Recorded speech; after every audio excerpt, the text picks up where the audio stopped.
নমস্কার বন্ধুরা, আমরা বাঙালি মাত্রই কিন্তু মাছ খেতে খুব পছন্দ করি। তাই আজ মাছের একটা রেসিপি নিয়ে হাজির হলাম, রুই পোস্ত। প্রথমে রুই মাছগুলি নুন হলুদ মাখিয়ে ভেজে নিতে হবে, কিন্তু খুব বেশি কড়া করে মাছ ভাজা যাবে না। এরপর তেলের মধ্যে কাঁচা লঙ্কা ও কালো জিরে ফোড়ন দিতে হবে। তারপরে পেঁয়াজ ভেজে নিতে হবে। পেঁয়াজ ভাজা হয়ে গেলে তার মধ্যে কুচনো টমেটো দিতে হবে, আবারও কিছু সময় ভেজে নিতে হবে। সঙ্গে একটু নুনও দিতে হবে, তাহলে তাড়াতাড়ি টমেটোগুলো সেদ্ধ হয়ে যাবে।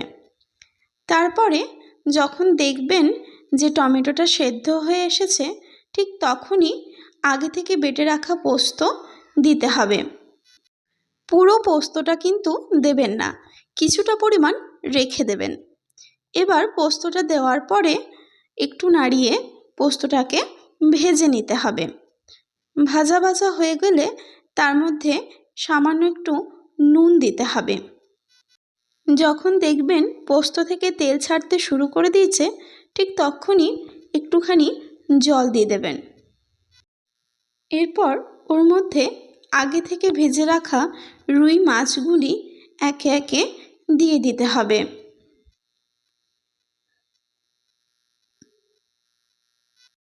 মাছগুলি দেওয়ার পর 2 থেকে 3 মিনিটের জন্য রান্না করে নিতে হবে।